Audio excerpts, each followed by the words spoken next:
Good evening, everyone, and thank you for joining us tonight. I'm Karen Trivette, and I'm an archivist. And this is another episode, in fact, a special episode of An Archivist Tale, a podcast created by my husband, fellow archivist Jeff Huth, and me. So thank you so much for joining us. I want to just say that it is September 22nd, 2020. And it is 5:03 in the afternoon Eastern Time. I'm coming to you from 1 West Street in Lower Manhattan, New York, New York.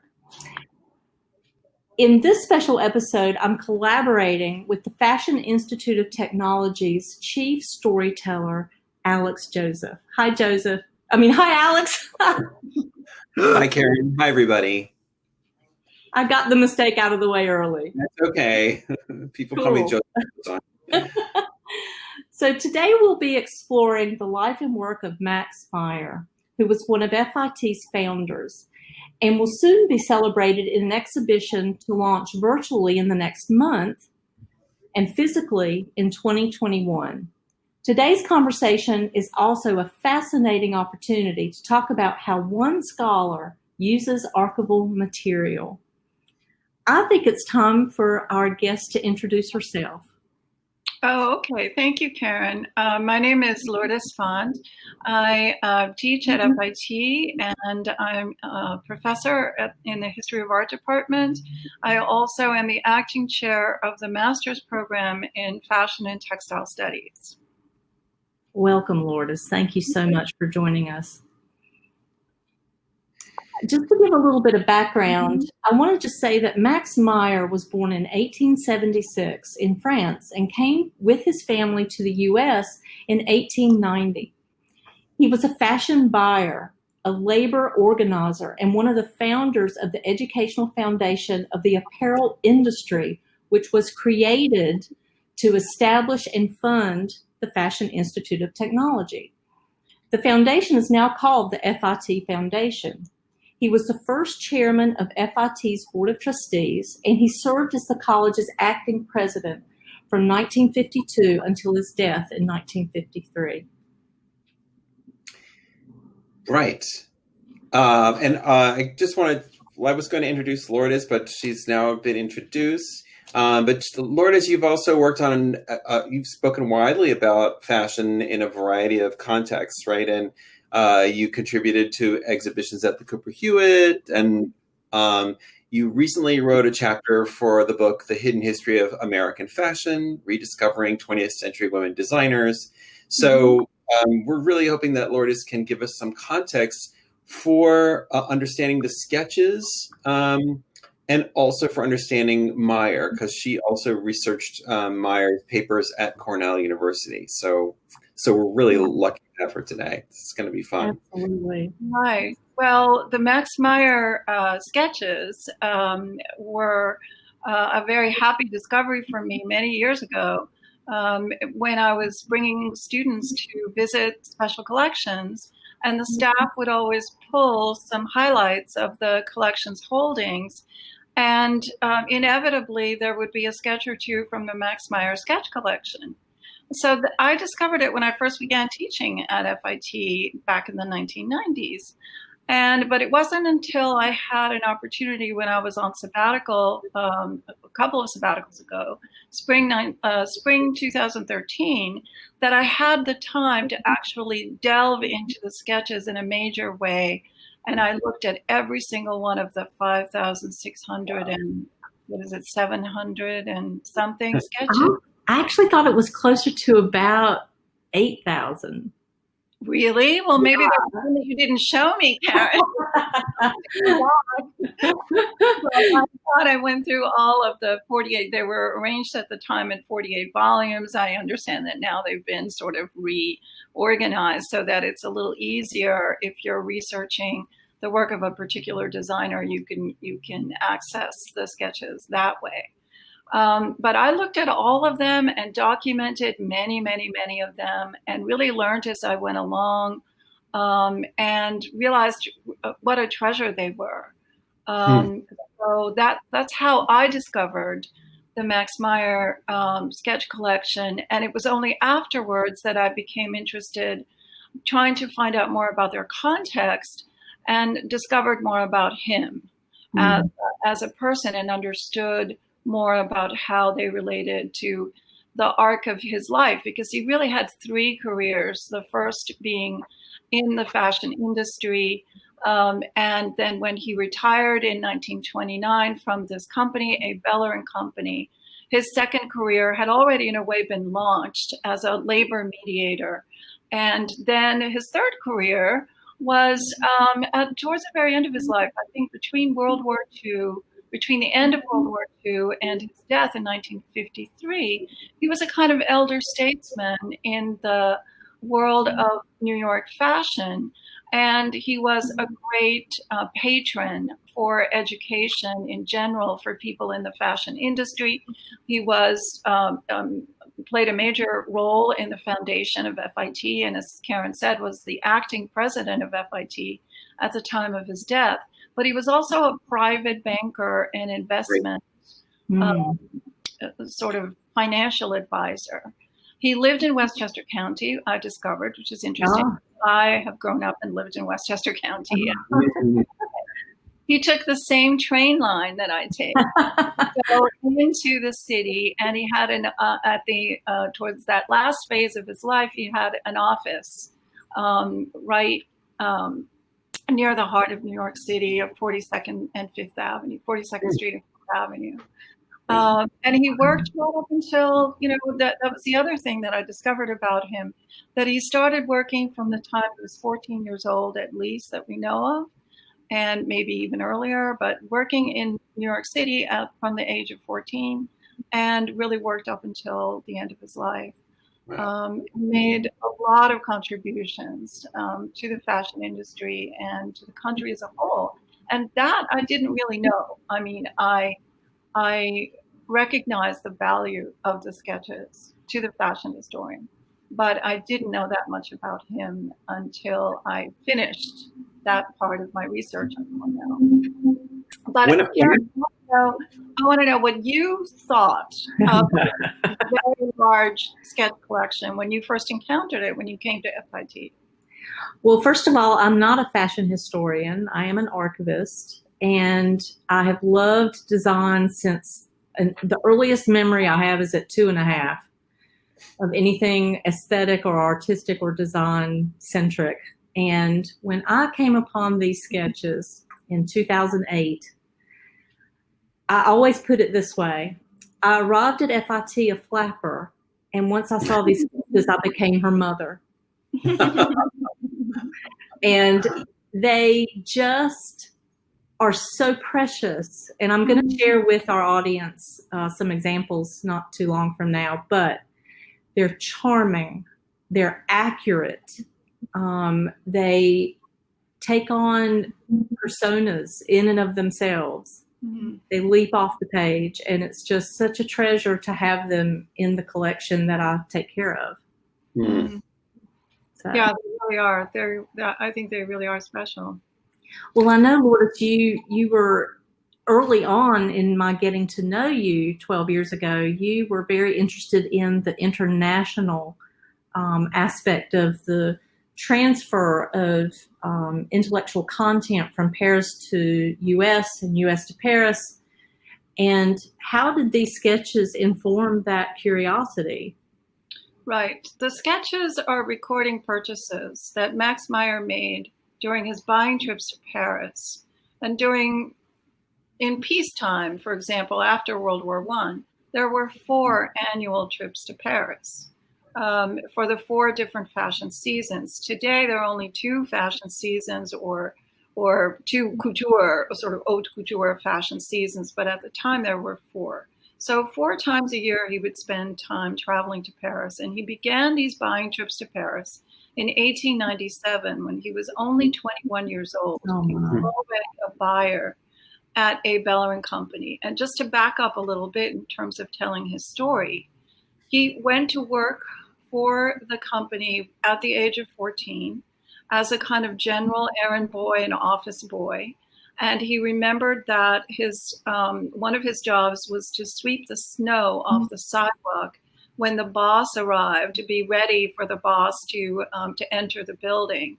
And eventually he married the boss's daughter. Good way to progress. Yeah. The principal buyer, and at the end of his career at A. Beller and Company, when he retired, he was one of the partners in the firm. So I know that the first question to ask is, these sketches were made for A. Beller and Company, not for Max Meyer himself. Right. So he was an employee of the company, and the sketches begin circa 1915. But we know that these buying trips that he was engaged in went back to the 1890s. And he later told his daughter in a memoir that was published after his death. And also there were bits and pieces in the speeches that I found at Cornell that he had given, where he talked about the early years of his work for A. Beller and Company. They were cloak and suit manufacturers. They were members of that association. And so before he took over the job, somebody was going to Europe to buy designs. The thing about the fashion industry, even in the late 19th century, even in the mid 19th century, is that it was already a global industry. It was already a kind of international industry. And it had one large design headquarters. It had other centers of design. But really, Paris was the international design headquarters for this single industry.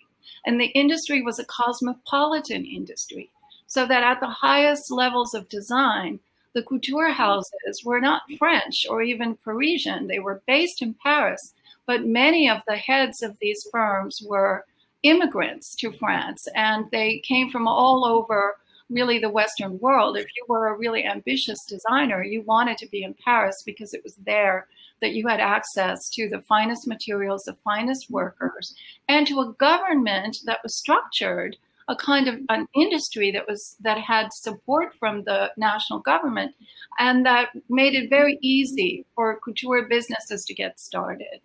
And so it was an international industry with one design center. But there were other design centers, and for coat and suit manufacturers, Germany and Vienna in Austria were big sources of design ideas. And so before Max Meyer gained entree to the first couture house that would allow him to come and view their collections, he was going to Germany and Austria. In the United States, it was just assumed that fashion ideas came from somewhere else, that they came from Europe. And so Germany, very advanced in terms of its industrial development, as was Britain. They also went to London, bought designs there, mainly because the ready-to-wear manufacturers, no matter how successful and important they were in New York, they couldn't get into the Paris couture houses in the late 19th century. The American buyers who got into the couture houses, and it was Max Meyer himself who said this, were the buyers for the department stores. Paris couture houses were used to dealing with department stores. So one of the first descriptions that we have of an American buyer at a Paris couture house dates back to the 1870s, and it was a buyer from Lord & Taylor making purchases at the House of Worth. Really? And in that same decade, we know that Lord & Taylor was offering Worth designs, licensed copies that they were authorized to make for their own customers in their own couture salons. And what year was this, Lourdes, again? That was back in the 1870s. So Lord & Taylor had only been in operation about 50 years, and they were ready to provide haute couture. Right, Worth, that's right. And Worth had only been in operation since 1857.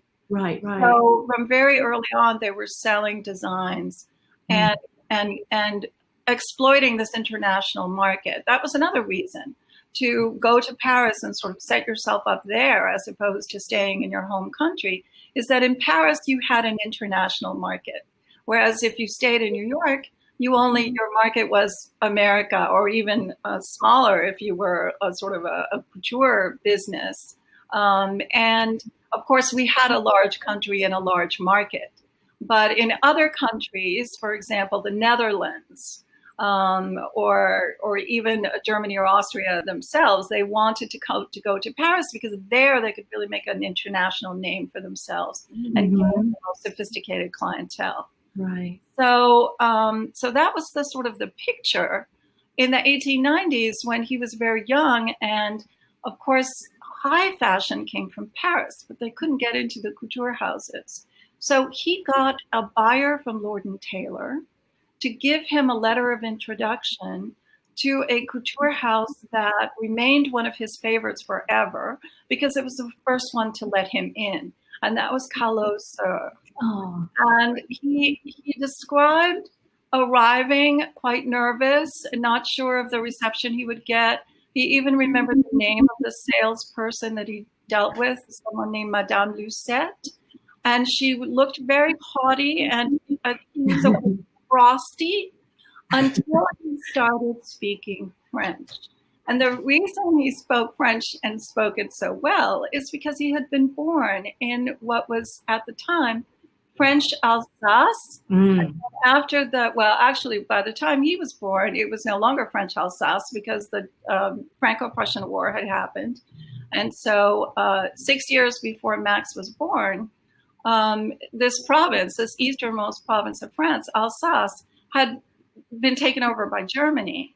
And Max's father had fought for the French in the Franco-Prussian War and didn't want his son to be growing up under a German regime and didn't want him to be drafted into the German military. So that was the family's motivation when Max got to be 13, 14, to move to the United States. They already had a daughter who had moved to New York.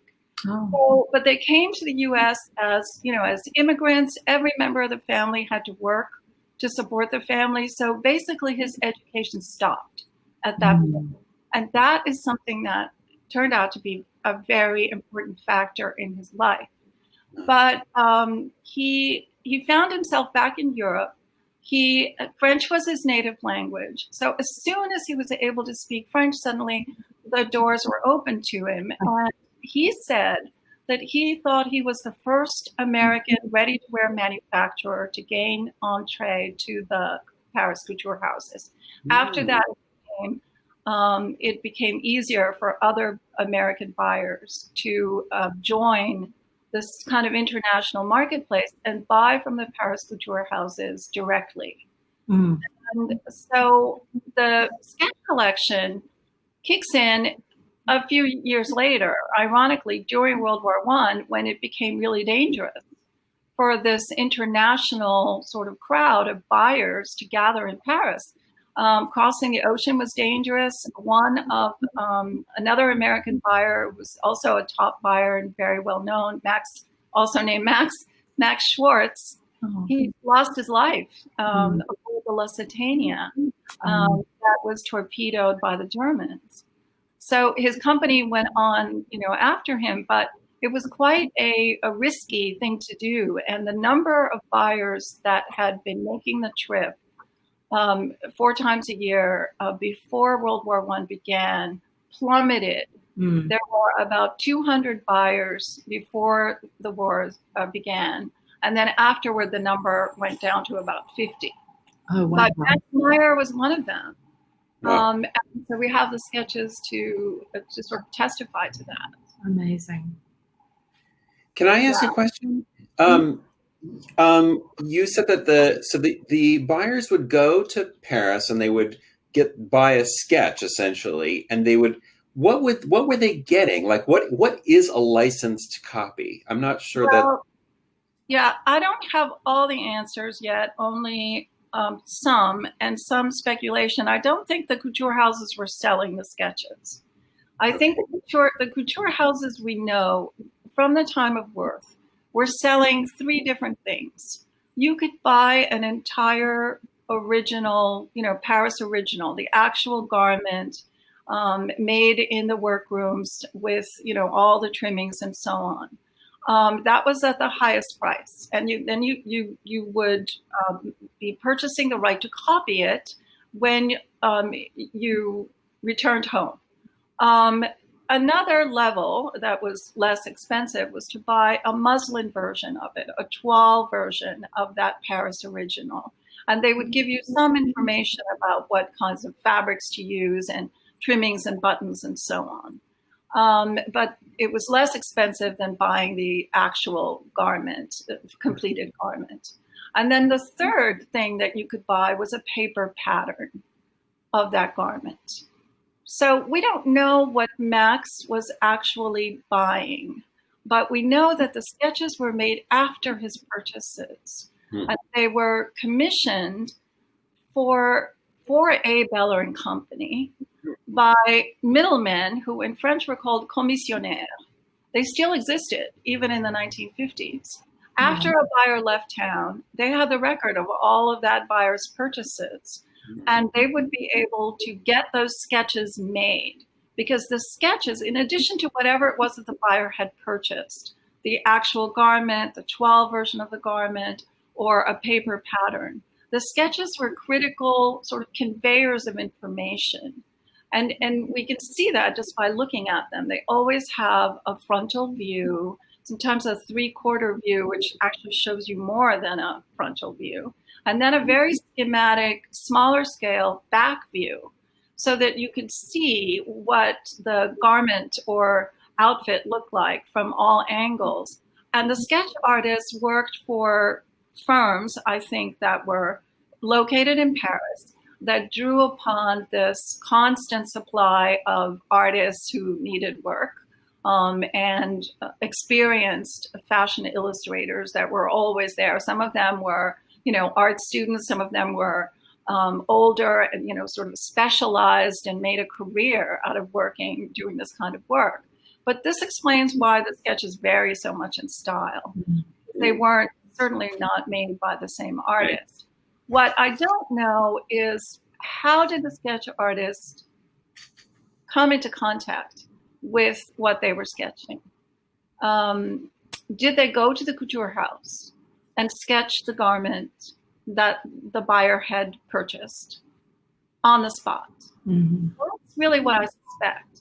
I suspect that after the fashion week was over and all the buyers had left, the sketch artists would come, the models would come out, they would model the however many designs, say, Max Meyer had purchased.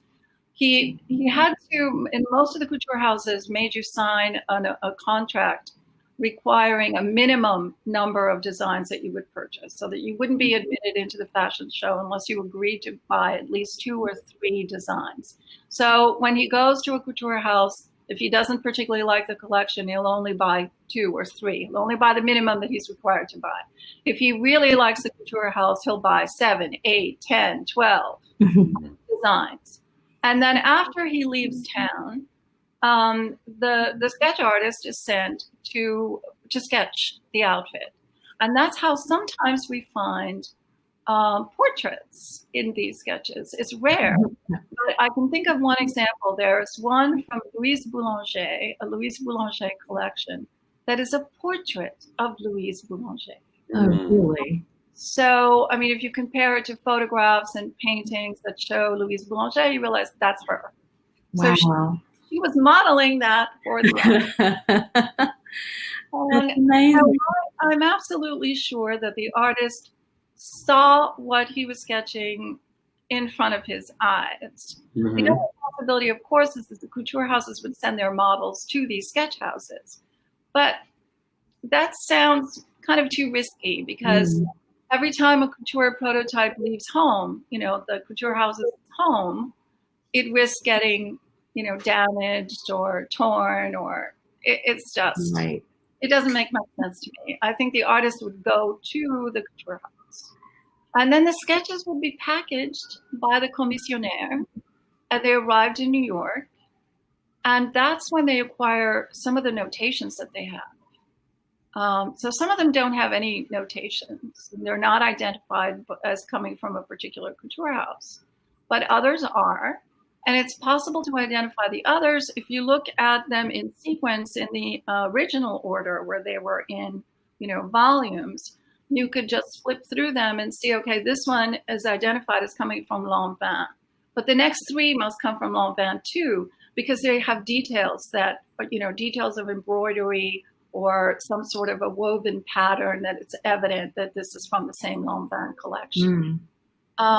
So many of the ones that are uncredited in terms of their designer origin could be credited, can't be credited if you just, it requires a lot of teamwork to look at so many sketches and credit all the ones that, even all the others, I don't know how many I documented, probably thousands. But, it sounds like a thesis project. Definitely. And then they also had other notations that are much more cryptic, but some are numbers and the numbers recur.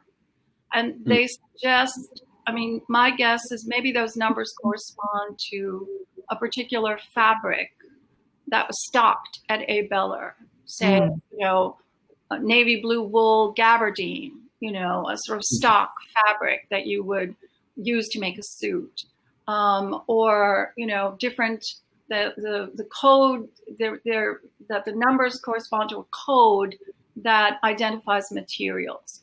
A few sketches, maybe just a handful, have swatches pinned to them, and so it wouldn't make sense for an American ready-to-wear manufacturer to be purchasing European fabrics that he would have to pay customs duties on or else hope to smuggle. So what they were doing is finding domestic materials that corresponded as closely as possible to what the couture original had been, what the couture original fabric had been. And of course, they also wanted to stay within their price points because they were then going to turn around and buy and sell their copies, their legal licensed copies made in domestic materials to an array of customers. I have a little chart that I made to sort of keep track of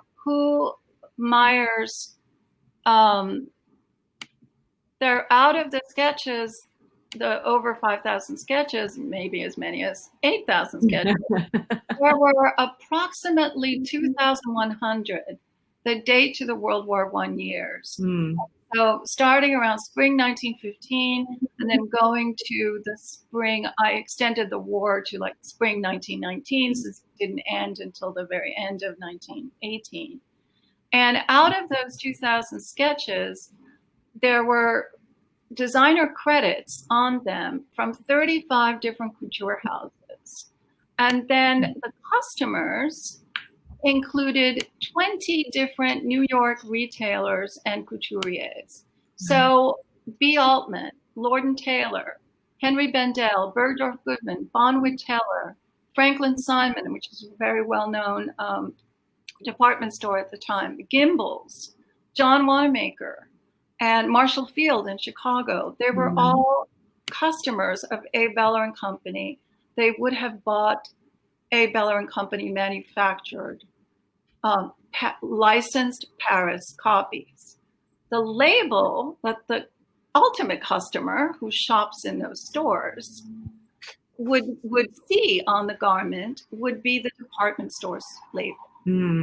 So they would never know the name A. Beller, right? It was a name that only fashion industry insiders knew. And the customer thought that they were getting an exclusive, coat or suit that had been made for B. Altman. And unless, say, B. Altman decided that they wanted to advertise the fact that we have designs from Callot and Lanvin and, whatever couturier in their advertising, as, we've seen those ads in the fashion magazines, then the customer would never know ultimately where the design came from. And they wouldn't know about A. Beller and Company, who was the actual manufacturer. But what I didn't expect to find was that so many of those 20 customers that he had during the war period were New York couture houses. So and I knew that they were couture houses. For example, the Maison Maurice, nobody's heard of them, but they advertise in American, in Vogue and Harper's Bazaar. And from their ads, it's possible to see that they were couture houses. They were not department stores selling ready-to-wear. So if Max is buying Paris designs and selling them to other couture houses, he's probably not selling a ready-made garment. He's selling maybe a copy of the sketch, right? Or he's selling maybe a pattern based upon the sketch. And then that couture house is turning around and making, a custom version for their particular client. And the reason that we can connect these dots is because the sketches themselves, the notations on them, in tiny little pencil letters, sometimes on the lower left corner, it'll say L&T or Altman, an entire word. And then that will tell you that they needed to record what they were selling to who, because stores did not want. I mean, today, if you have, a brand or a label, you will find the same, looks in every store. But at that time, they wanted to keep up the illusion that they had exclusive designs and that their designs were made by in their own workrooms. Stores still had workrooms in their upper floors, and they still had their own ready-to-wear labels. But it made more sense to buy from a kind of dedicated manufacturer, ready-to-wear manufacturer like a Bellerin company that did very high-quality work, and they did all of the work for them. They went to Paris, they chose the designs, right? And so all you had to do was go to their showroom and just choose what you wanted. You had a great array of different prototypes to choose from, and then you would say, okay, this is these are the coats and suits and whatever, because there were other things besides coats and suits that are documented in sketches, but you're not selling these to anybody else. These are the sort of the B. Altman exclusives. So I think that's why they kept that little note there. We sold this to so and so, and if you're selling it to a couture house, you better not be selling it to exactly. Right? Yeah. So the sketches have a lot to tell us, but they don't tell us everything. I noticed that some of them were stuck onto a kind of heavier piece of cardboard, and on the back it was printed sample ticket. So that's the piece of paper, the piece of cardboard that corresponds to a sample, a ready-to-wear sample that was being made, right? And it had columns where you had to indicate the amount of yardage, the type of material, right? And so the sample ticket forms are left blank. They were just used to back some of the sketches. But the fact that they exist at all tell me the sketches were used to help the sample makers. So at the end of the day, these sketches have lived many lives as business records, whether it's to document a transaction of a sale or to confirm a transaction of a sale, or in this case, give pattern makers the information they need to carry on. Transmit the details of how a garment is made, including the details of its ornamentation. Wow. Which in the end may not translate very accurately to ready-to-wear, but every last little detail is documented there. Now, some artists were particularly, gifted at this, more gifted than others, but they all did the job. They all did the job of conveying, here's what this outfit looks like. Here are the proportions. Here are the details. Here's how the garment is made, where the seam lines are, etc. So that if you were a pattern maker back in New York, you knew how to take that and translate that into a sample. And then you're doing the work. In New York, they would be called designers, but they weren't designers. what they were really doing is adapting. Right. Adapting Paris fashion for ready-to-wear manufacture, and nobody was better at it than the people in New York. So Now, I have one little quote from MDC Crawford, who was a friend of Max Meyer, and talking about A. Beller and their reputation. And then I will let you ask the next question. that's so fascinating. What was A. Beller and Company? Well, this is MDC Crawford, who is Maurice de Camp Crawford. He was a journalist and also worked, I think, at the Brooklyn Museum. Oh. And he wrote a book called The Ways of Fashion that was published in 1941 in its first edition. He was a close friend of Max Meyer. And Max Meyer appears in the book as a kind of someone that he was commiserating with. He's writing the book in 1940, and he's thinking about this world of Paris fashion that they're suddenly cut off from.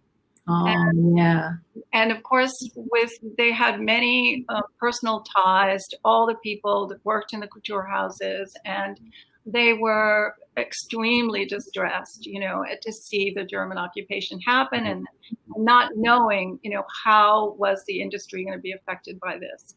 But MDC Crawford writes, quote, "For many years, before and after the First War, the firm of A. Beller and Company, which I remember on 26th Street, just west of Broadway, was a leader of style in tailored garments for women, from a simple outdoor suit or coat to a sumptuous evening wrap of metal brocade trimmed with fur." That's the end quote. So notice that two things struck me there. How close to FIT they were. Yes. Around the corner on the streets we walk in every day, that's where Max Meyer worked. Wow.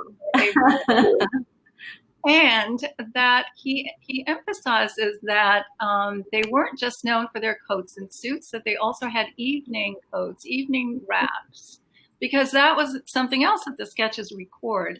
There was just about every category of attire, including occasionally you would find active sportswear like golf outfits, tennis outfits, beach robe, everything, especially as you go into the 20s. And there are the buying trips are, he's coming back with more and more. The collections are larger. But everything that you can find everything there, including afternoon outfits, afternoon ensembles that have jackets and coats over dresses. So you can find day dresses. The only thing you can't find in that A. Beller apparently did not buy was evening gowns. Right. And if you think about it, if you're the kind of woman who has that sort of social life where you need a lot of evening gowns, you probably are going to go to the couture salon in the department store and not look for one off the rack. Or you go to your dressmaker, to your private dressmaker. Evening gowns were the last things that, were made ready to wear on a large scale. Oh. So I think that it makes sense that basically everything else was represented in these Max Meyer sketches. Well, speaking of the sketches, I'm going to attempt to share my screen and let you comment on some of the works we've been talking about and you've been describing so beautifully. So let's see if I can make this work.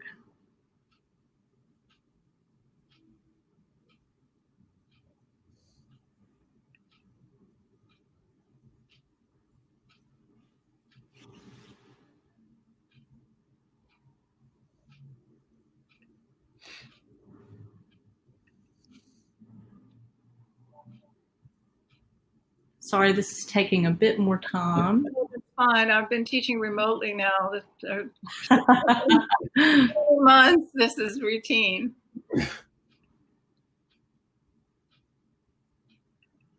All right, let's see.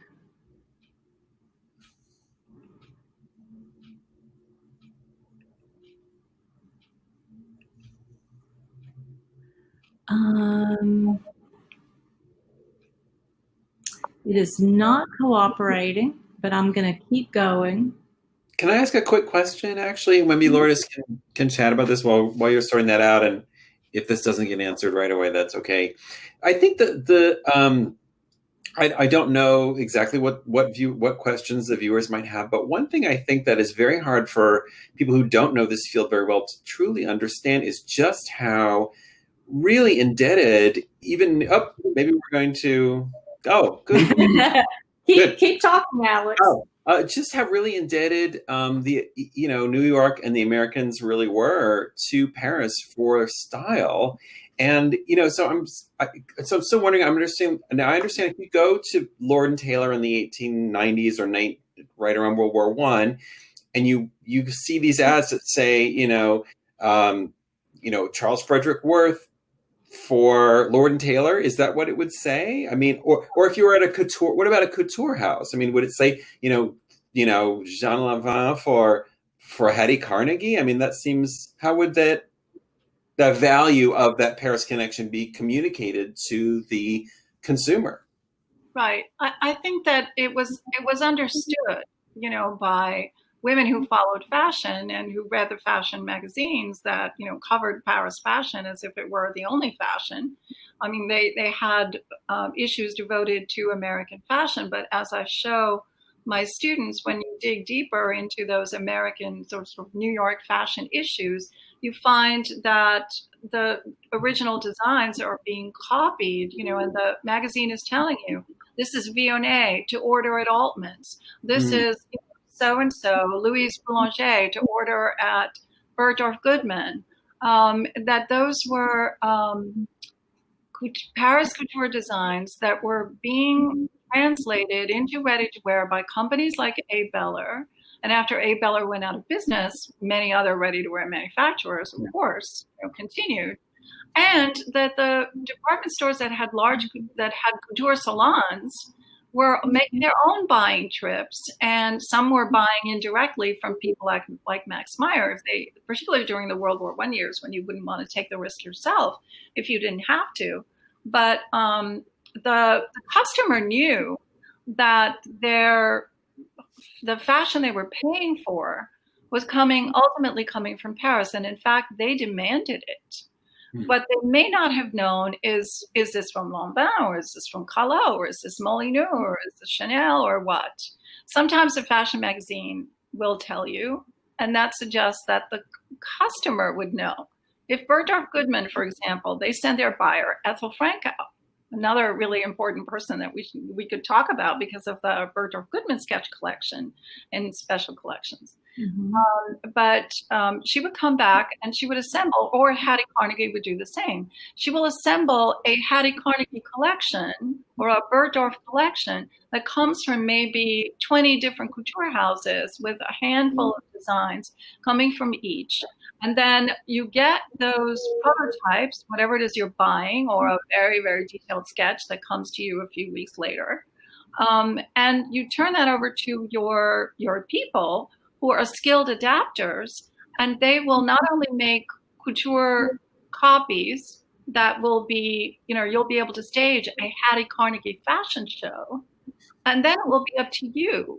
Do you want, during the fashion show, there's always a person doing the narration. Do you want the narrator to say, well, Molyneux calls this Midsummer Night's Dream, and it blah, blah, blah, blah, blah. You could pass on that information as to where you, Hattie Carnegie, bought this evening dress. Or you could not. You could let people think, oh, isn't Hattie wonderful? She finds the best things. And you just know that they come from Paris, because you wouldn't be paying Hattie's high prices if you didn't think they came from Paris. And that was the terrible problem that every American designer, and not just in America, but all over the world. So on the one hand, you have this Paris fashion industry that is really very open and welcoming to people from the outside. That most of them, many of them were, not originating from Paris or France. But on the other hand, if you don't want to be a Paris couturier, if you want to live and work in your own country and be with, stay in your own country and, see your friends and family and so on, Elizabeth Hawes, for example, is an example of that. She worked in Paris for many years, trying to get trained as a fashion designer, but ultimately wanted to come home and live in New York. She was a New Jersey native, and she opened her own couture house. But you were running up against the problem that a customer comes in the door and she says, well, you sell Paris models, don't you? Meaning you're buying designs from Paris, aren't you? And if you say, oh no, I only do my own designs, you've lost that customer. Right. He's been brainwashed for generations to think that fashion comes from Paris. And, so she writes, Elizabeth Hawes writes about it very forthrightly. Yes. Right? Fashion Spinach is her big title, and other books as well. Right. In Fashion is Spinach is still, I think, the best one. But anyway. Okay, so we want to look at these sketches. Yeah, let's talk about the sketches. So I've pulled up one that is a favorite. Mm-hmm. And what can you tell us, Lourdes, about this design? Well, this is the suit that's by Chanel, right? Yes. Seeing it as a little thumbnail. And it's from one of her first collections, which is, again, a tribute to Max's excellent eye as a designer, that he spotted talent, as soon as it appeared. It is, in many ways, the silhouette is typical for any sort of suit outfit of the period. That skirt that is very full, and then the loose fitting jacket over it. But if you know Chanel's early work and you know her later work, you see it as part of a continuum where, she started out, even before she was a couturier, she was selling kind of ready to wear when she was still a milliner, those sailor tops. So this is a jacket that has a sailor collar and that has the same loose fit as her sailor tops, her marinières. And so it's just, she's doing her thing. She has a small repertoire that she gradually builds and builds and builds. And she always follows the path of what is comfortable to wear, what is practical to wear. I think this jacket has these deep pockets. The sketch might note if it's made in Jersey, for example, if it's her sort of signature fabric. When she first began as a couturier, she was known for using wool jersey. The first versions of the Chanel suit were outfits like this that had jersey skirts and jackets. And I think this even has a little boater hat, which when she was a milliner was her first sort of signature style as a milliner. Right. So it's super Chanel. And it shows how this would have been easy to translate into ready-to-wear. So it was a smart purchase on Max's part. Right. Budding couturier. Okay, let's shop some more.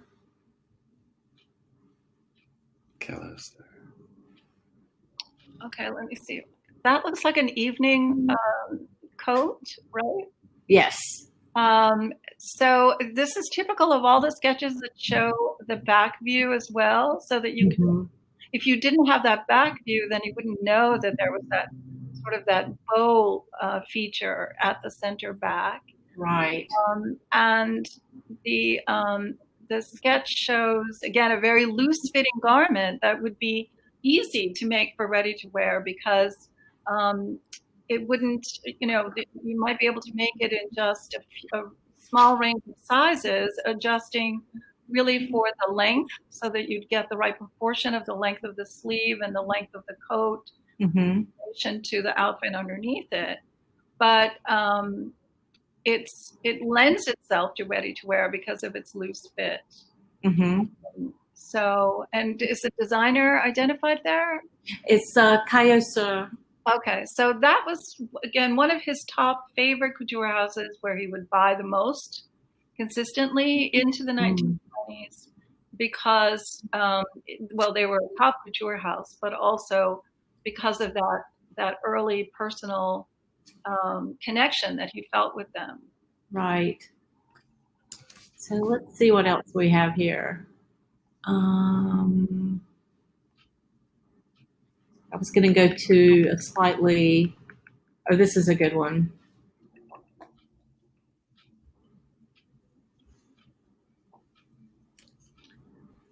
Is that Poiret? It is. Yeah.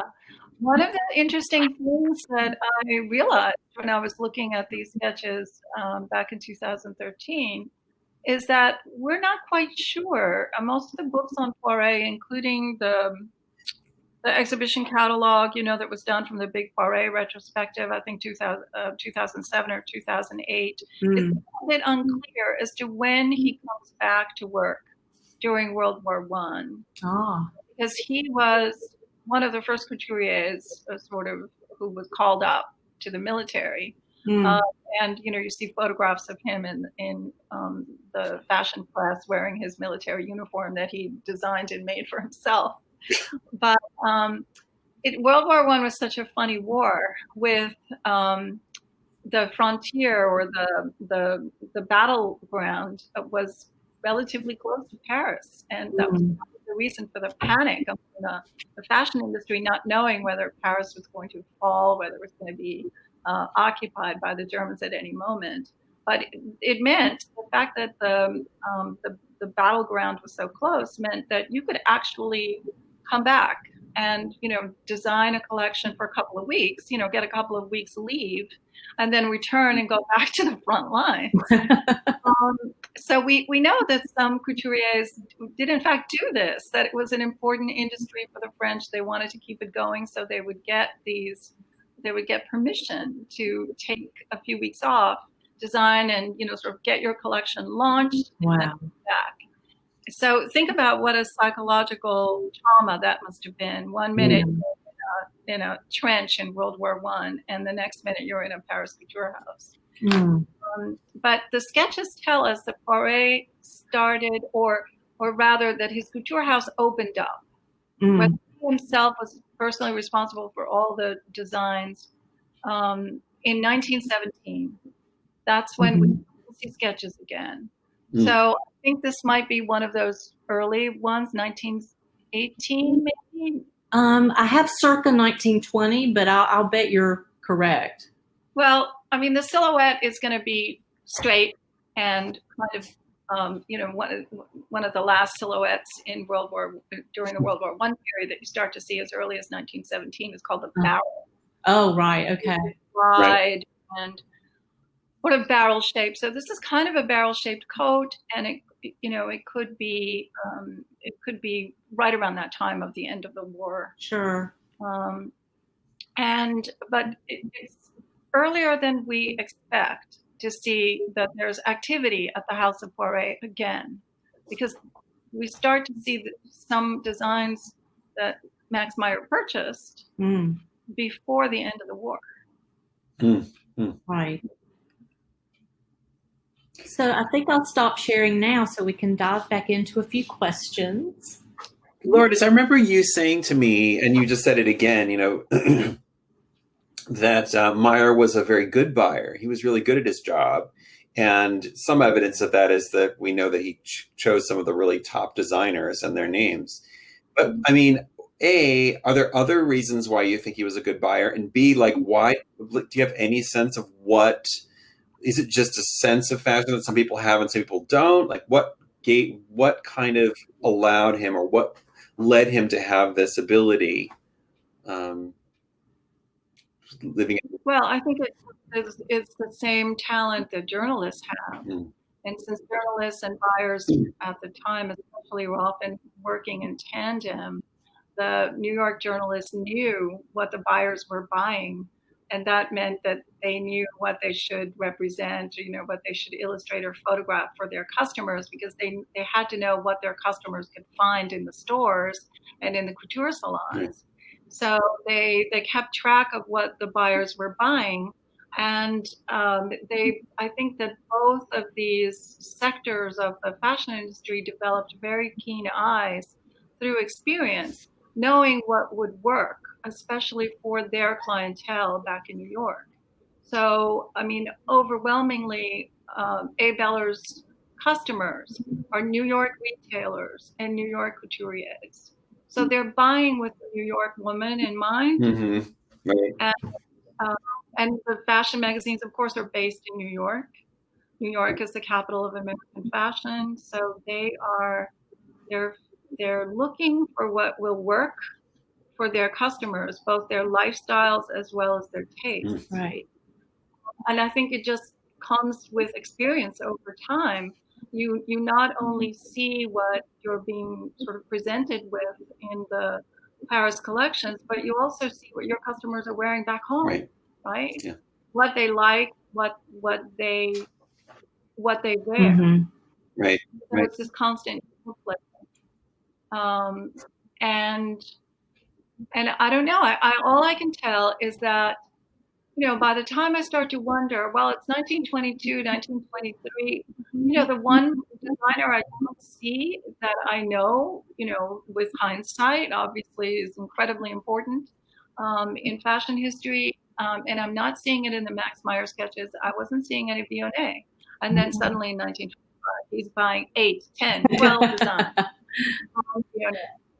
And I also noticed he bought, just as he bought Chanel designs early, he also bought Molyneux, a designer who opened his couture house in 1919. Max Meyer was there buying Molyneux design. So it's proof that he knew. Yeah. He knew he was doing good work. But if we want to sort of acknowledge that, well, Max Meyer knew what he was doing, okay, what about all the couture houses that are credited on those sketches that we know very little about? Mm-hmm. And there's so many of them that are obscure. So one of the things that I did is I went through and counted in the 1920s, sort of post-war period, there were altogether, it was now much easier to travel around. So they were making 4 buying trips a year. And there was another buyer also at A. Beller & Company whose name is recorded in the sketches. His name was Mr. Zucker. Don't know his first name. Ucker. So some of the buying trips, you know, there are notes that are included with the sketches that will say Mr. Zucker, and will say, like, this is his collection for the spring of 1922 or whatever. So in other words, the collection of things that he purchased.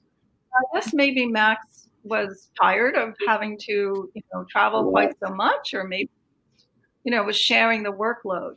But in the 1920s, they went all together to 95 couture houses that are credited, right? 95. Of course, it's over, you know, from 1920 to 1929. Amazing. Approximately 10 of them are London couture houses. Some of them, there could be others. There could be more that are London houses, and I just don't recognize it. There were 5 that were milliners that were listed in, for example, in L'Officiel de la Couture, not under couturiers, but under modistes. So they were mainly selling millinery, but also some ready-to-wear garments. So if some of these ready-to-wear garments that he spotted in Paris shops, if Max would buy them. He also bought coats from Galeries Lafayette. Oh, wow. I'm assuming that he didn't pay retail for them, that he bought wholesale. But so, you know, not everything came from couture houses. There were a handful of things that might have come from boutiques, sort of millinery boutiques, and a few from Paris department stores. So if you deduct those, you're left with 75 Paris couture houses. And out of them, about 30 of them are obscure, meaning that I've never, and you know, fashion historians have not written about them. Amazing. They're not names that you see anywhere else. sometimes I'd have to be peering at a sketch, and if he's buying 4 or 5 designs from a house, be very careful about, well, how do I spell the name of this house? Yeah. Because I've never seen it. Right. So there's so many more. I mean, 1928 was the peak year of production for the haute couture in Paris ever in the century, in terms of the number of houses, the number of designs, thousands and thousands of Paris originals out there in the world. And so, he spread himself around. He went all over the place. Another thing that makes a good buyer, just like what makes a good journalist will go to every fashion show she is capable of going to. Right? Even if it's a designer who's just starting out that no one's ever heard of. Right. But you never know when you sit down what that show is going to bring. So Max went to every house that that he was invited to or that he could gain entry to, and so almost 50% of them are houses that we don't know about. That's amazing. Well, Alex, did you have a question? Oh, I did want to just touch on what Max Meyer was like as a person. And and I just remember when we spoke earlier about him, we actually spoke a year or so ago about him, and you had very positive feelings about him. But I was wondering if you could talk about a little bit about your sense of him as a person, having read his correspondence and knowing his life story, but also maybe talk a little bit about why he founded FAT or why you thought he. Yeah. I really came away from that whole research project thinking that he was a wonderful man. He never forgot who he was and where he came from. After World War II, his daughter visited the little town in Alsace that he left when he was just a young boy. And he remembered everything in great detail and was telling her places to go that she should go to see. And remembering, people that were his family's neighbors, very concerned, thinking that maybe many of them had not made it through the war. And I think that it was too difficult for him personally to go back to Alsace. But certainly he remained enough of a European to retain that connection. And then the other thing that really shaped him was as soon as he started working for A. Beller, he was an errand boy. So they would send him with these bales full of cut pieces of fabric, to make up suits and coats that must have been very, very heavy to carry. And he would go down to the tenements in the Lower East Side, delivering them to all of the subcontractors, the women who did the work at home in their tenements. And he told his daughter years later that he never got over seeing the poverty that he saw. I mean, his own family was like working poor family, but he saw such harrowing poverty that it never left him. And this was his motivation, was to improve conditions for workers in the industry. Then, by the time he's a young man, he is exposed, to this world that might seem very glamorous, the world of Paris couture, but really behind the scenes, everybody works incredibly hard, and it's a very risky business. And then back home, there were 2 events that really shaped his life. And the first was the terrible strike that the cloak and suit manufacturers were involved in 1910. That was so difficult and so prolonged. And he was involved as one of the mediators in that strike. That was when his career actually began. And the agreement that came out of it was called the Protocol of Peace. And that just shows you, it was like a peace treaty. That just shows you just how bitter that fight had been between the manufacturers and their workers. And then the following year was the Triangle Circus. Right. Fire, the terrible fire that killed hundreds of women because their exit routes were blocked by their employers. So Max Meyer was really marked by those events. as soon as, when he retired from a Bell & Company, it was 1929, the stock market crash. And in the 1930s, he goes to work as a labor mediator and he was also appointed to different government commissions and served on the boards of some of the Roosevelt era sort of organizations to regulate industries and to try to, revive industries. And one thing as intelligent and hardworking that he always knew that he didn't have any credentials. He didn't even really have a high school education. He had a grade school education. But he was someone who spoke multiple languages. He read very widely in history and literature. He loved music. I got enough of a sense of him as a self-educated kind of Renaissance man who loved culture. And so if you put all of this together, it culminated in his devotion to an educational institution that was going to lift people up in the fashion industry, the workers in the industry, not only to give them the skills that they needed, but to give them an excellent education to enrich their lives. And towards the end of his life, there were many, many people, attesting, because I read all the letters that were written to his widow after he died, and that said that the thing he was proudest of, and that he would bring anybody who visited him in New York, he would bring people to see FIT, the Genesis of FIT and the high school that later became FIT and then FIT. It was the thing that he had accomplished in his life, and he wasn't the only founder, of course, but he played a part that he was the proudest of. Mm-hmm. So, I came away thinking that he was someone who we all need to know more about, especially those of us that work at FIT. Yeah. And someone to really be proud of. And he was invited to give speeches towards the end of his life.